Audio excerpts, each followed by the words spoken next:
Hey guys, Comic Boom here to review Hawkman number 2. And take a look at that. Look at that variant cover. Beautiful covers here. Beautiful covers. Written by Robert Venditti. Brian Hitch is the penciler. Brian Hitch, of course, being known for his Justice League series for DC. And prior to that, he did some great Avengers work over at Marvel. And guys, I'm going to cut right to the chase and tell you that Hawkman number 2 was not very good. It just wasn't. It was Hawkman number 1 came out with such promise, and this was you could literally skip this issue. This is a complete waste of time. Number 1 started off with such promise, promising the fact that Hawkman, Carter Hall, he's had many different lives. He hasn't just been reincarnated on Earth multiple times, where he's had past lives on Earth, but he's literally had different incarnations of himself at different times on Earth, but also on different planets throughout the galaxy throughout time. So it's much more exciting. He's had lives on Krypton, lives on Rann, lives on other planets in the galaxy, and potentially an infinite number of planets. We just don't know. So it really makes the Hawkman mythology a little bit far more exciting and a lot of potential. So we already knew that from the first issue. Now we have a quick review of that going into this issue, and again, beautiful art. It reminds us of some past lives that Hawkman has had as a Nighthawk in the Wild West, and also as the Silent Knight during the medieval times. And it alludes to a time where he was Khufu, a leader of Egypt named Khufu, sometime in the past, and also lives on Thanagar, Rann, and even Krypton. But you know, it's not much really happens though. He's what all his incarnations seem to have had is a vision of a creature coming to basically destroy the world. And this really sounds derivative, this plot line. I thought we already had that in Metal. I thought Hawkman came back out of Metal. Wasn't that Barbados? Wasn't that the whole Metal storyline? And now this is just rehashed again, that Hawkman is remembering the same. He's remembering potential Armageddon, and he's got to remember something in order to prevent it from happening, and he's got to remember and put together clues that he's put together over the centuries in his different incarnations, living on different planets. He's got to put together clues to try to figure out and prevent some future catastrophe or some future attack from occurring from the Deathbringer or something.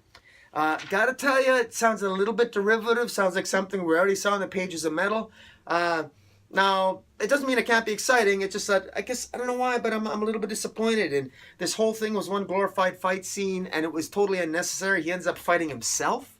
He goes to a museum to try to rehash, try to jog his memory to see if there's something he forgot about, trying to put together the pieces as to this Deathbringer that might be coming.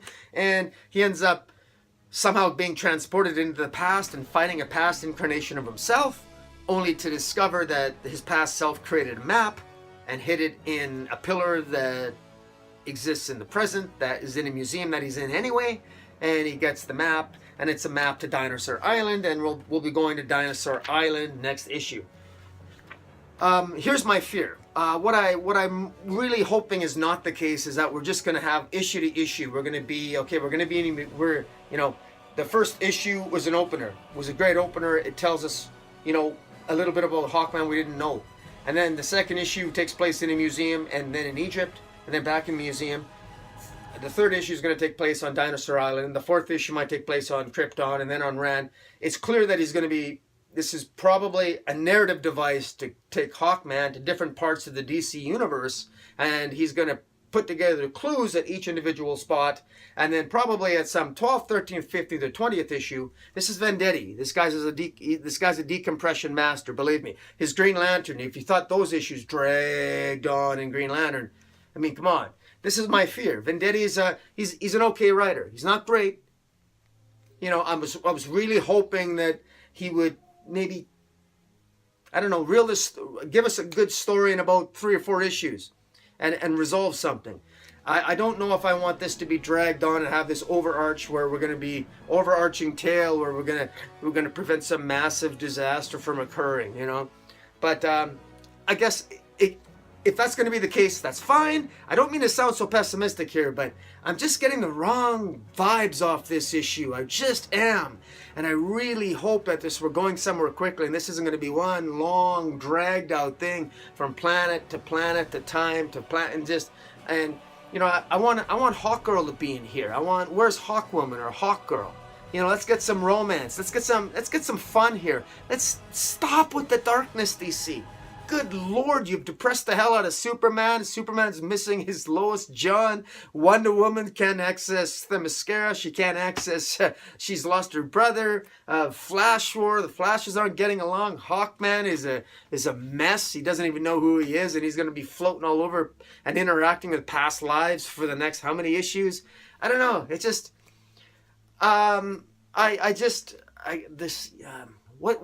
feel like that line. I feel like Han Solo saying, "I got a bad feeling about this." I got a bad feeling about the DC universe in general, in terms of atmosphere, in terms of where everything seems to be headed here. I hope I'm wrong, but in any event, guys, I can't recommend this issue. I can't. But if you want to check it out, by all means, check it out. If you like good action scenes and great art, Brian Hitch is great on art. By all means, pick it up. And you know, I bought this just to probably hang up somewhere. It's a beautiful, get the variant. In fact, if you're going to get it, don't get the standard cover. Get the variant. By the way, that scene never takes place in the comic book, which is a pet peeve of mine, but, you know, it makes for a great variant cover. But in the meantime, guys, check it out if you want, but it doesn't get my recommendation. And in the meantime, till next time, Comic Boo, out.